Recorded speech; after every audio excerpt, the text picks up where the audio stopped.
This is WLRN. WLRN. WLRN. Women's Liberation Radio Women's News. Liberation Radio Women's News. Liberation Radio Women's News. Liberation Radio News.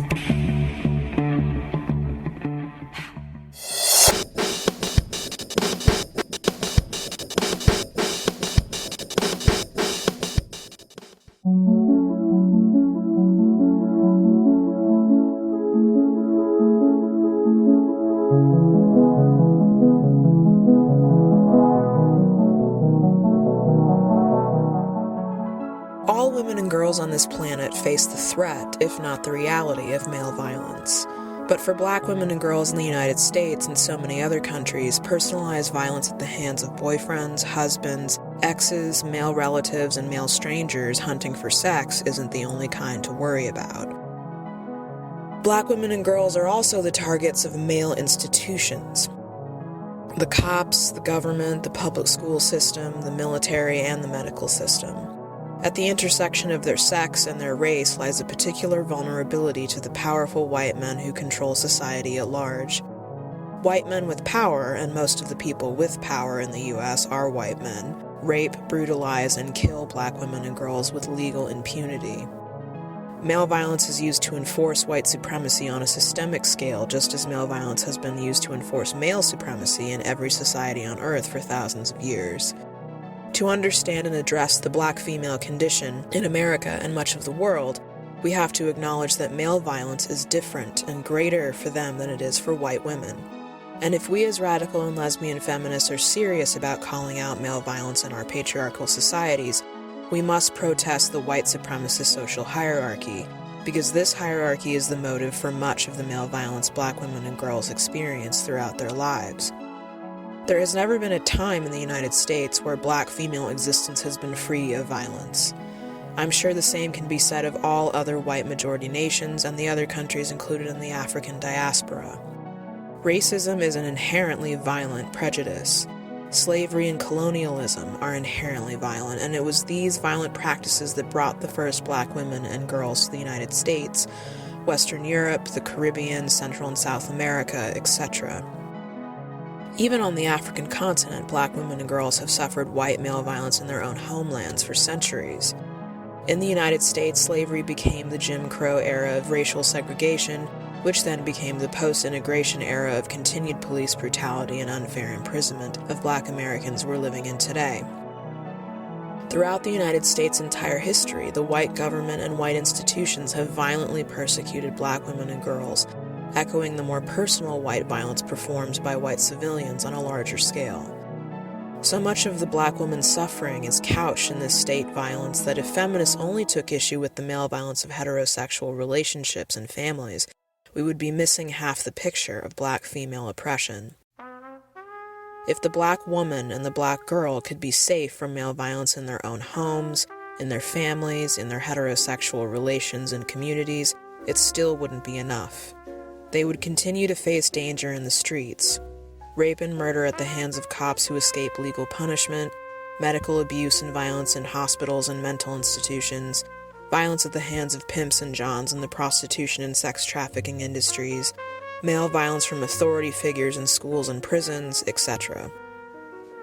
The white woman has always had compelling reasons to deny that the black woman experiences a unique kind of violence at the hands of white men.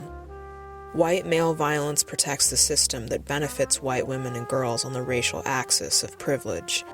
To be a true radical feminist as a white woman, you must become a race traitor, turning your back on and fighting the white men you are personally connected to and those in power who preserve your social and economic advantage over the black woman. White women who are truly radical feminists will vote against white supremacist politicians and policies that would benefit white women as white citizens, protect and defend black women and girls from persecution in schools and the workplace and the streets, and help put their own white sons, lovers, husbands, fathers, brothers, and male friends in prison, if it means punishing a black woman or girl's rapist, attacker, or murderer. It is only because most white women have always been unwilling to show this kind of feminist loyalty to black women that state violence has continued without interruption against black women and girls.